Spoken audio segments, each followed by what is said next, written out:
So, ayan, nakapunta na si Francis doon sa bando. Ayan. So, ngayon, hindi ako sumama kasi nag-edit ko ng vlog namin. So, kailangan ko siyang matapos ngayon na talaga kasi mamaya is mag-vlog na naman kami. Ipapakita na namin sa inyo kung paano gawa ng tulay. Ayan. So, ayan. Medyo nakakapagod din mag-edit. Kasi hindi ako sanay na mag-edit ng nakaupo. Kasi ako, nag-i-edit ako sa cellphone. So, nakahiga ako palagi. So, parang, ang sakit-sakit ng balikat ko. Malapit nang matapos. And then, syempre, sana, mag-subscribe ko sa aming mga YouTube channel. Oy, malooy man mo, oy. So, ayan ha. Kailangan yung manood. Huwag kayong lumipat. Uy, diri lang mo in town. Huwag naman kayong bumalhin. Oy ha, dito lang kayo ba? Huwag kayong lumakaw. Dito lang yung mga mata nyo ba dito lang tumatanaw kasi naningkaw mo naman ako mag-vlog ba ha? Sige, abangan nyo na ngayon yung paggawa ng tulay-tulay dito sa fish pan. So, ayan, nakabihis na po ako. And then, syempre, wala pa dito sila Francis. So, kanina pa lang sila. Siguro mga 2 hours na, hindi pa sila bumalik. Kaya kami gagawa ng tulay, papunta doon. Diyan kasi kami gagawa ng tulay. Sabi kasi ni Francis diyan, pero siguro makikita nyo naman mamaya, diba? So, kaya gagawa kami ng tulay. Kunwari, kung pupunta kami sa bahay ng mama ni Francis. So, diyan na lang kami dadaan. Hindi na lang doon makalab. Kasi kung dadaan pa kami diyan sa dike namin, diyan papunta doon, sobrang layo na talaga. So, dito na lang kami gagawa ng tulay. And then, ang nakakaganda din, kung gusto namin may magpakain ng isda, pwede lang kaming tumungtong dyan sa tulay kapag nagawa na kasi mas madali pa siguro mga kalab, no? Punta ka doon, sa may bandang doon, para mapakain talaga ng maayos yung isda. So, meron naman kaming bangka, pero iba din yon. Iba yung gagamitin ng Francis, pang pakain ng isda, tapos ako din mapapakain ng isda, ganon, para mas madali talaga matapos yung pagpapakain ng isda. So, pasensya din po pala sa mga hindi namin palaging ina-update yung aming isda, kasi alam nyo naman, diba, baka siguro pag na-update na namin yung aming isda, na ipakita namin sa vlog na ang lalaki na ng isda, baka naman siguro may magtangka na naman dito sa fish pan namin. So ngayon sinihintay ko sila, kaya ngayon na din nila kinuha kasi mataas po yung tubig ngayon.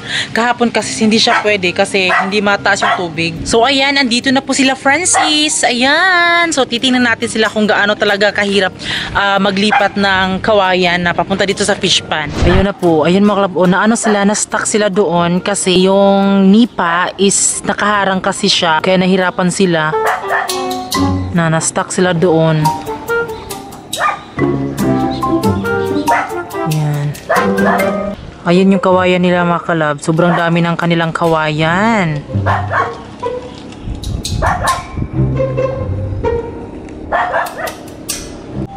Ayun siya, ayun si Francis. Pak, ayan siya stay. Pak, lamig ikinabuhi si Care. O diba, pahiga-higa lang si Care.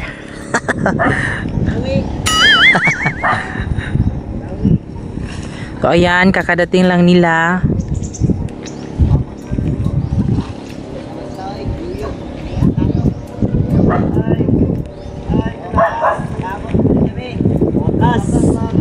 Karating rin kami sa karatingan namin.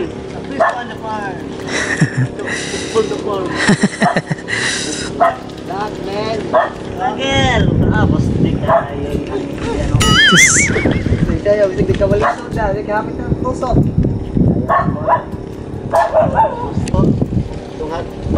Sa wakas mga kalab, nakadating na rin kami sa fish pan namin mga kalab. So tingnan nyo, sobrang bigat ng yung aming dinadala sa aming bamboo mga kalab. Yung bamboo tree. Yung bamboo tree oh. Hindi, bamboo to.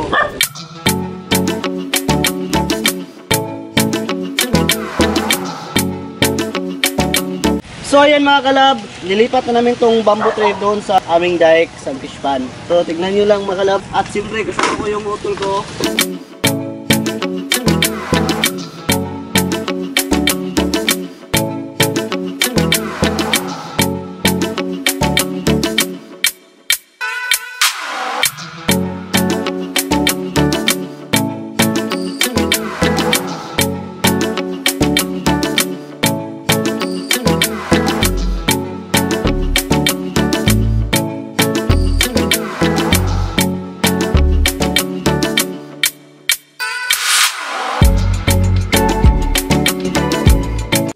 Beautiful. So, ayan mga kalab, ngayon ay gagawa na sila Francis ng tulay na bamboo tree. Ayan, so syempre, iibahin natin. Instead na sa labas ako mag-video sa kanila, so dito tayo sa loob. So, yung gagamitin natin is yung zoom ng Sony WX500. So, tignan nyo kung gaano ka-high-tech tong camera na to kahit malayo. Dito tayo mag-vlog dito sa mismong bahay. So, di ba nagtataka kayo kung paano ako makapag-vlog?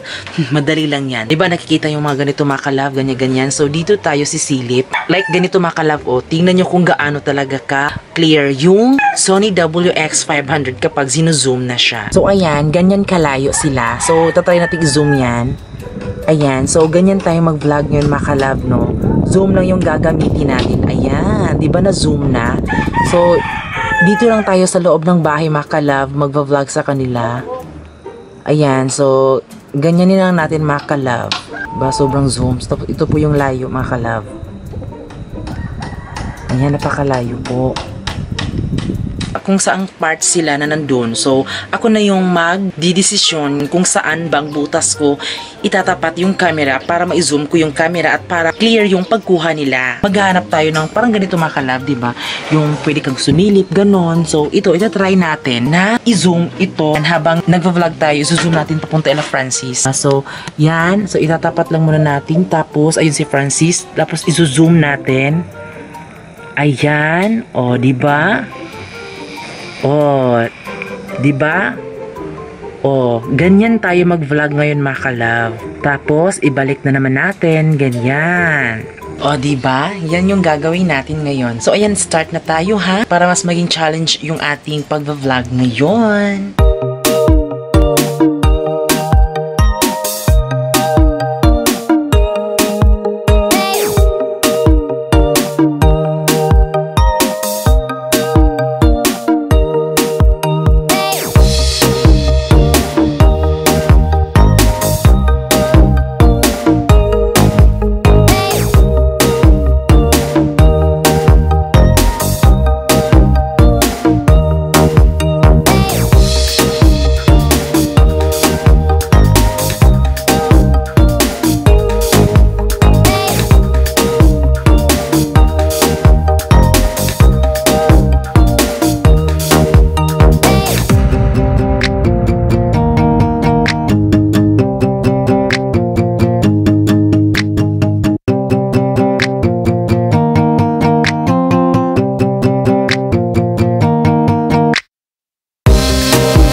So, ayan, dahil malapit na silang matapos, so, syempre, lalabas lang tayo kapag tapos na talaga para naman mas maging perfect yung ating pag-vlog, diba? Mas challenge talaga, diba? Ayan, i-zoom na naman natin. So, ayan si Francis. Kumuha siya ng bamboo tree para gawin ding hawakan kapag tumulay tayo dyan. Ayan, diba? Zoom. Tapos, dito naman tayo ila-care kung yung ginagawa nila. Ayan, ipinasa na po yung bamboo tree. So, ayan po yung ginawa nila.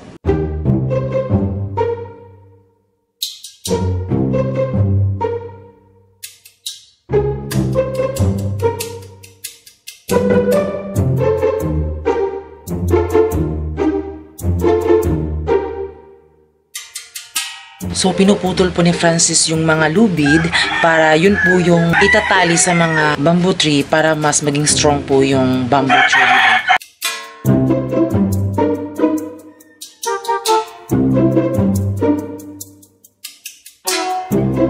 Ayan, para mas maging strong yung bamboo tree. So, syempre, itatali yan.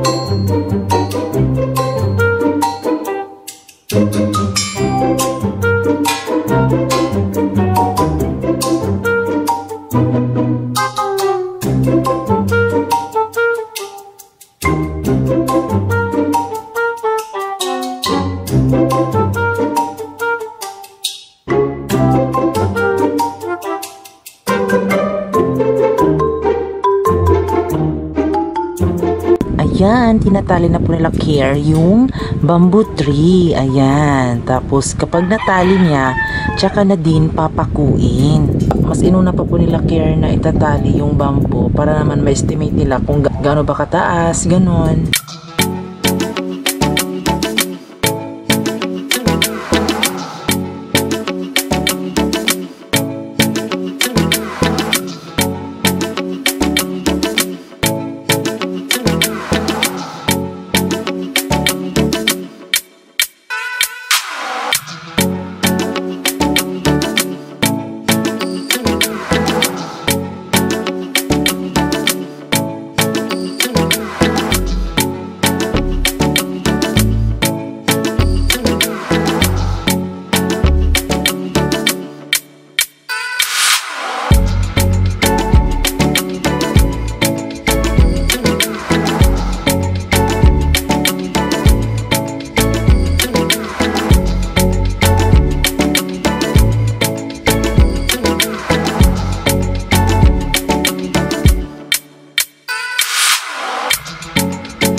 So ayan, for how many years is nakalabas na din ako sa aking lungga. Ayan, so pupuntahan natin yung aming bagong tulay. At syempre, hindi lang naman yan basta tulay, kundi tulay-tulay. Ayan. So ngayon mga kalab is kakagaling lang din ni Francis na ligo. Pagkatapos nagawa ng tulay, nag-lunch muna kami. Yun, kasi yung oras kasi ngayon is 1 PM. Ayan, so sobrang init na siya. So okay lang, ox lang naman. So ngayon, ang ginagawa ni Francis ngayon is pinapaliguan niya po ang kanyang mga manok. Ayan. Yan po si Francis. Mga kalab, tuwing linggo, mga kalab, dapat piniliguan natin yung mga alaga nating mahayop, mga yung alagang manok para fresh yung katawan. Ano ba yun? Binaka-short ka? Naka-short. Oh. Back! Short, mga kalab. So ayan, ito pa po yung natira mga kawayan. So siguro may gagamitin pa naman din kami nito. Ayan, so siguro gagawin daw namin tong coral, sabi ni Francis. So ayan na po yung ating tulay. So ayan, para naman makita nyo ng mas clear. So syempre, imumontage muna natin itong ating tulay. Let's go!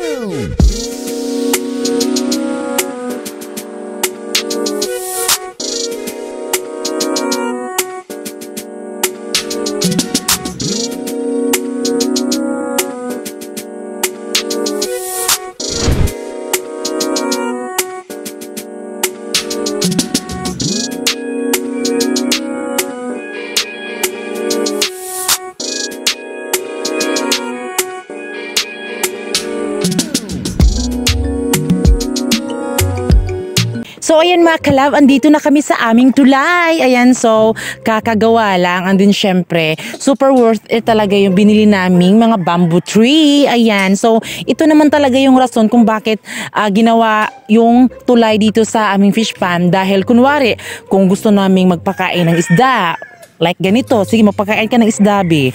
Ayan, so magpapakain si Francis ng isda. Ayan, habang ako nakatayo dito, nag-explain kasi alam kong ang layo, di ba? So ayan, yung mga isda is kumakain na sila. Ayan, si Francis is tinataboy niya yung mga pagkain ng isda. So ayan. So ganito kaganda kung bakit meron kaming tulay dito sa aming fish pond, di ba? Oh. Ang ganda ng mga isda. Ang dami pala. Ang dami ng mga isda, mga kalab. Ayan. Kunti na lang natira dito sa ating fish pond yung isda. Ayan. So, ayan mga kalab, no, kung makikita nyo, napakataas ng ating tulay dito.